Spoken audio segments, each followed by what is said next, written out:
ሁሴን መሐመድ ይባላለሁ።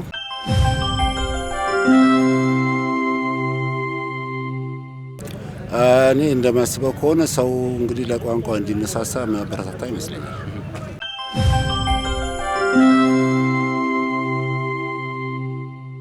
እሱ ብዙ ለውጥ ነው የሚታየው።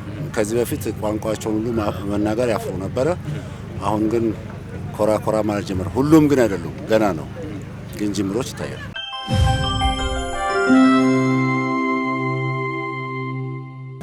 እንግዲህ አንዱ ቋንቋው ማሳደግ ነው። አንድ መዝገበ ቃላት ያለው ቋንቋ ማለት ትንሽ ዳዴ ማለት ጀምሯል ማለት ነውና ልጆች ራሳቸው እያነበቡ ትንሽ ይረዱታል ያስባል።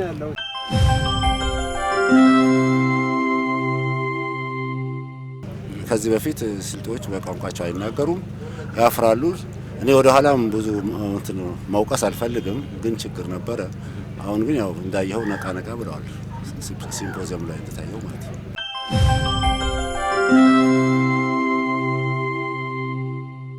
ይሄ ቋንቋ እኔ እንደሚገባኝ የጋራ ነው።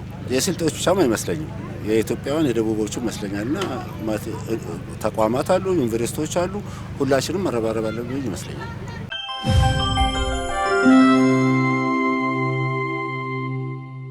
ስሜ ጫልቱ ይባላል። ኦሮሚያ ክልል ነው የመጣሁት። ብዙ ባህላዊ ዕቃ ምናምን አላውቅም።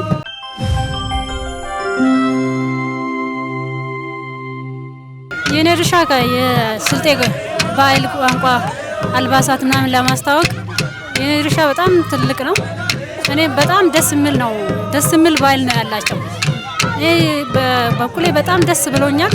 እኔ ሌላ ጊዜ እዚህ መኖር ከመጥቼ ካየው በኋላ በጣም ደስ የሚል ባህል ነው ያላቸው።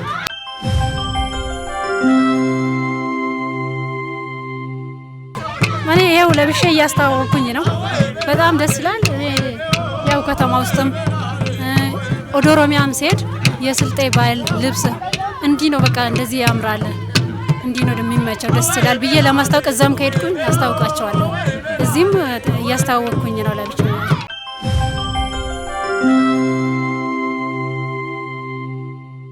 በጣም ደስ ብሎኛል። ያየሁት ዕቃም በጣም ደስ የሚል ነው። በጣም ባህላቸው የሚገልጽ ነው። ደስ ይላል። አጨፋፈራቸውም ደስ ይላል። በጣም ተመችቶኛል እኔ በበኩሌ።